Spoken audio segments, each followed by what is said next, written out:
Video like जरूर कर लीजिए और ऐसे वीडियो लगातार फ्री में पाने के लिए चैनल को तुरंत सब्सक्राइब कर लीजिए और बेल आइकन को जरूर टैप कर लीजिए ताकि आगे भी सारे वीडियो आपको मिलते रहे। यूट्यूब में फॉलो करते हैं तो प्लीज ये वाला फ्री टेलीग्राम चैनल जरूर ज्वाइन कर लीजिएगा। सारे नोटिफिकेशन सारे अपडेट यहीं पे आते हैं, ध्यान रखिएगा। नमस्कार दोस्तों, स्वागत है आप सभी का ऑनलाइन एग्जाम प्रिपरेशन पर which is the part of study for civil services.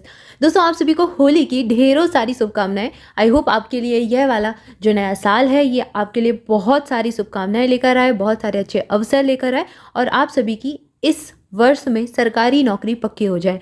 दोस्तों, आज हम देखने वाले हैं मोस्ट इंपॉर्टेंट टॉपिक की सीरीज में वित्त आयोग को। वित्त आयोग एक इंपॉर्टेंट टॉपिक है और आज इसको पूरा कवर करेंगे। वित्त आयोग के सभी अभी तक जो अध्यक्ष रहे उनको देखेंगे, वित्त आयोग के कार्य देखेंगे और उनसे संबंधित जितने भी महत्वपूर्ण तथ्य हैं सभी को कवर करेंगे। ये यूपीपीएससी प्रीलिम्स 2023 की परीक्षा के लिए मोस्ट इंपॉर्टेंट टॉपिक की एक पूरी सीरीज चल रही है जिसको हम कवर कर रहे हैं और यहाँ पर आपको हर एक दिन नए नए टॉपिक कवर करवाए जाते हैं। पूरे मोस्ट इंपॉर्टेंट जो एग्जाम में अक्सर पूछे जाते हैं, जिनसे प्रश्न पूछे जाते हैं, उनको कवर करवाया जाता है और साथ ही साथ आपको बताया जाता है एग्जाम का जो पैटर्न है, आपके प्रश्न किस प्रकार से किस टॉपिक से पूछे जाते हैं ये भी बताते हैं। तो चलिए स्टार्ट करते हैं। ये पूरी सीरीज आप देख सकते हैं, इसके पहले कई सारे टॉपिक आ चुके हैं तो उसको भी चैनल पर जाकर आप कवर कर सकते हैं। चलिए स्टार्ट करते हैं। अगर वित्त आयोग की बात करें तो यह एक संवैधानिक निकाय है जिसका वर्णन हमारे संविधान के आर्टिकल 280 में दिया गया है। आर्टिकल 280 में वित्त आयोग के बारे में कहा गया है। वित्त आयोग अनुच्छेद 280 के तहत गठित एक संवैधानिक निकाय है। इसका गठन हर 5 साल में किया जाता है। राष्ट्रपति के द्वारा इसका गठन किया जाता है। तो ये तीनों चीजें याद रखें। अनुच्छेद 280 हर 5 साल में इसको बनाते हैं वित्त आयोग को, राष्ट्रपति इसका गठन करता है। प्रथम वित्त आयोग की अगर बात करें तो सबसे पहला जो वित्त आयोग है ये 6 अप्रैल 1952 को बनाया गया था।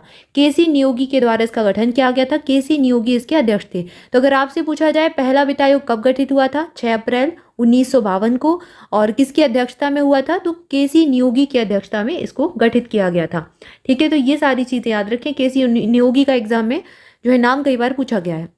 अब चलिए एक साथ देख लेते हैं कि अभी तक जो वित्त आयोग बने हैं उनके अध्यक्ष कौन कौन रहे। तो सबसे पहला वित्त आयोग 1951 में बना, केसी नियोगी अध्यक्ष रहे। 52 से 57 तक इन्होंने अध्यक्षता की। फिर दूसरा वित्त आयोग 56 में बना, 5 साल बाद, के संथानम की अध्यक्षता में। इनके नाम आपको याद रखते हैं, जैसे कि हमने मुख्यमंत्री के नाम याद रखे थे और फिर हमने प्रधानमंत्री के, राष्ट्रपति के, राज्यपाल के, सबके नाम देखे थे और विधानसभा अध्यक्ष के भी देखे थे। इसी प्रकार से आपको वित्त आयोग के अभी तक जो भी अध्यक्ष रहे, जितने भी वित्त आयोग बन चुके हैं, उन सब के अध्यक्षों के नाम आपको याद रखने हैं। ये आपसे पूछे जा सकते हैं एग्जाम में। तो केसी नियोगी, संथानम, फिर चंदा बने, ए के चंदा तीसरे वित्त आयोग के अध्यक्ष बने 1960 में। फिर पीबी राजमन्नार बने 1966 से 69 तक। महावीर त्यागी बने 69 से 74 तक।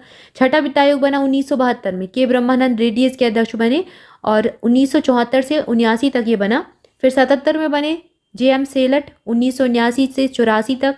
फिर 83 में वित्त आयोग बना 8वां वित्त आयोग, वाई.वी. चौहान बने अध्यक्ष। 9वां वित्त आयोग 87 में बना, N.K.P. साल्वे इसके अध्यक्ष बने 89 से 95 तक। फिर 10वां वित्त आयोग 1992 में बना और के.सी. पंत इसके अध्यक्ष बने 1995 तक। फिर 1998 में बना 11वां वित्त आयोग, A.M. खुसरो इसके अध्यक्ष बने, 2005 तक ये रहे। फिर 2002 में 12वां वित्त आयोग का गठन कर दिया गया और C. रंगराजन इसके अध्यक्ष बने 5 से 10 तक।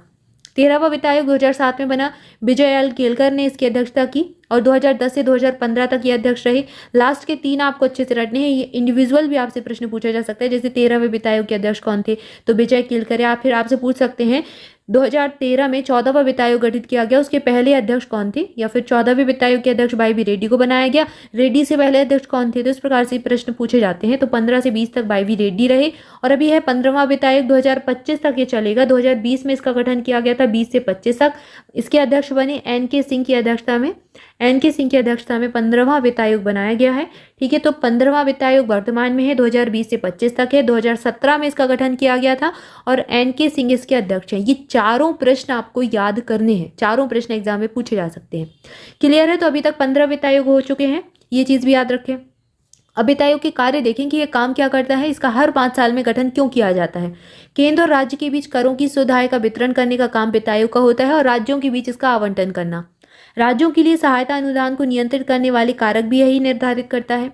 राष्ट्रपति के द्वारा निर्दिष्ट किसी मामले का निर्धारण करना भी इसी का काम होता है। इसके अलावा जो पंचायत होती है, नगर पालिका होती है, इनके संसाधनों की आपूर्ति के लिए राज्य की जो संचित निधि होती है इसमें वृद्धि के उद्देश्य से आवश्यक उपाय करना भी वित्त आयोग का काम होता है। इसके लिए भी यही रिकमेंडेशंस देते हैं। इसके बाद संगठन की अगर बातें करें तो वित्त आयोग का एक अध्यक्ष होता है। अध्यक्ष वह होता है जो सार्वजनिक मामलों का अनुभव रखे। कोई ऐसा व्यक्ति जिसे सार्वजनिक मामलों का अनुभव हो, एक्सपीरियंस हो, उसे वित्त आयोग का अध्यक्ष बनाया जाता है। इसके अलावा एक अध्यक्ष के साथ ही 4 अन्य सदस्य होते हैं और जो कि उन लोगों में से चुने जाते हैं जैसे कि उच्च न्यायालय के न्यायाधीश हों या फिर बनने योग्य हों, सरकारी वित्त या फिर खातों का ज्ञान रखते हों, या फिर प्रशासन और वित्तीय विशेषज्ञता उनको हासिल हो, इसका अनुभव, इसका एक्सपीरियंस होने, या फिर अर्थशास्त्र का विशेष ज्ञान रखते हों यानी कि इकोनॉमिस्ट हों। तो इनमें से किसी एक को जो है सदस्य चुना जाएगा। तो एक अध्यक्ष है प्लस 4 सदस्य हैं जिनको चुना जाता है।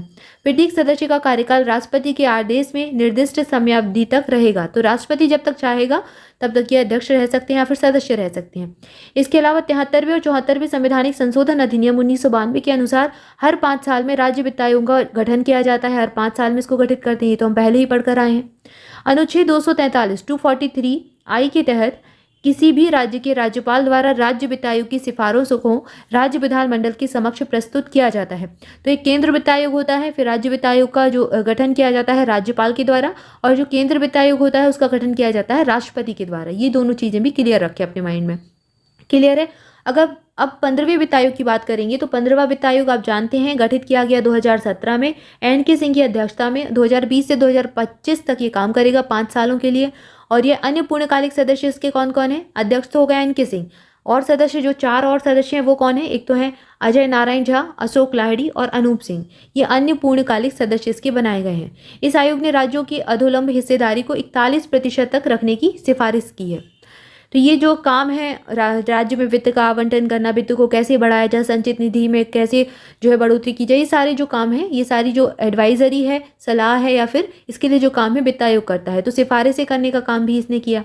14वें वित्त आयोग के द्वारा उपरोक्त हिस्सेदारी 42% प्रस्तावित की गई थी, और जो 15वां वित्त आयोग बना उसने 41% बनाए रखने की सिफारिश की है। इसमें जम्मू कश्मीर राज्य की स्थिति में बदलाव के बाद बने नए केंद्र शासित प्रदेश जो लद्दाख और जम्मू कश्मीर है की स्थिति को मद्देनजर रखते हुए 1% का आवश्यक समायोजन भी किया गया है। तो ये सारी चीजें जो है इसके द्वारा की गई हैं। अब प्रश्न देखते हैं, इससे प्रश्न कैसे पूछा जाता है। निम्नलिखित में से भारत के प्रथम वित्त आयोग के अध्यक्ष थे, सब जानते हैं, के.सी. न्योगी इसके अध्यक्ष हो जाएंगे, तो ऑप्शन बी सही उत्तर हो जाएगा। अगला प्रश्न कर्तव्य से है, भारत के वित्त आयोग का प्राथमिक कर्तव्य क्या है? पहला ऑप्शन दिया गया है संघ और राज्यों के बीच कर राजस्व के वितरण पर अपना पक्ष रखना, तो ये बिल्कुल सही है, हमने पढ़ा है। केंद्रीय वार्षिक बजट तैयार करना, तो क्या ये वित्त आयोग का काम है? नहीं, बिल्कुल भी नहीं। वित्तीय मामलों पर राष्ट्रपति को सलाह देना, ये भी इसका काम नहीं है। संघ और राज्य सरकारों के बीच विभिन्न मंत्रालयों या फिर विभागों को धन आवंटित करना, तो ये भी इसका काम नहीं है। प्राथमिक कर्तव्य की बात की गई है, तो सबसे प्राथमिक कर्तव्य जो है वो क्या हो जाएगा? ऑप्शन ए सही उत्तर हो जाएगा। क्लियर है।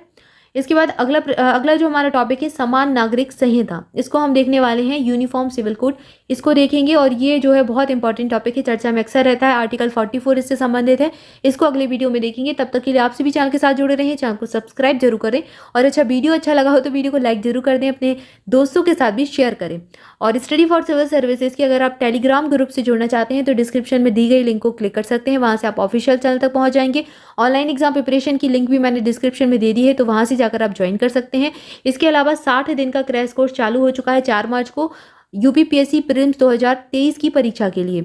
और बस अब कम ही दिन शेष बचे हैं, होली आपकी हो गई, त्योहार भी आपने मना लिया, अब पढ़ाई में जुट जाइए, बहुत ही कम दिन शेष बचे हैं। 60 दिन ही बिल्कुल एग्जैक्ट आपके पास बचे हैं। 14 मई को आपका एग्जाम होगा, तो वो 14 दिन तो आप रिवीजन के लिए जोड़ सकते हैं। तो अभी अगर देखा है तो मार्च का महीना है पूरा आपके पास, अप्रैल का महीना है, और इतने बस में आप अच्छे से पढ़कर, प्रॉपर पढ़कर, सिंसियरली पढ़कर सिलेक्शन ले सकते हैं, कट ऑफ क्लियर कर सकते हैं। ये 60 दिन का जो क्रैश कोर्स है इसके बारे में आपको बता दें, 780 पेज का मटेरियल मिलेगा इसमें आपको, स्टडी मटेरियल, तो आप इसको बस पढ़कर कट ऑफ क्लियर कर सकते हैं।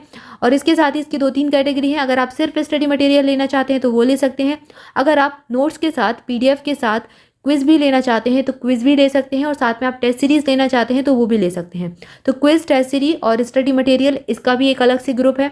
सिर्फ स्टडी मटेरियल आप परचेज कर सकते हैं। और इसके अलावा अगर आप प्रॉपर गाइडेंस चाहते हैं, पूरा डिस्कशन ग्रुप भी आप चाहते हैं, तो उसको भी ज्वाइन कर सकते हैं, उसका चार्जेस अलग है। वहाँ पर 24/7 आवर्स आपको जो है आपकी जो प्रॉब्लम है, आपके डाउट है, उनको सॉल्व किया जाता है। आपकी कैसी भी प्रॉब्लम है आपको प्रॉपर गाइडेंस दिया जाता है।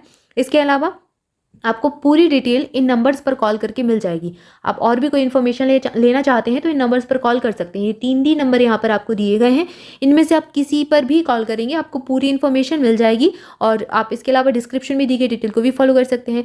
सो गाइज, आप जुटे रहें अपनी तैयारी में। एग्जाम को बहुत कम दिन शेष बचे हैं, तो बिल्कुल सिंसियरली अब पढ़ाई स्टार्ट कर दीजिए। मिलेंगे नेक्स्ट वीडियो में नेक्स्ट टॉपिक के साथ। Thank you for watching this video. Thank you so much.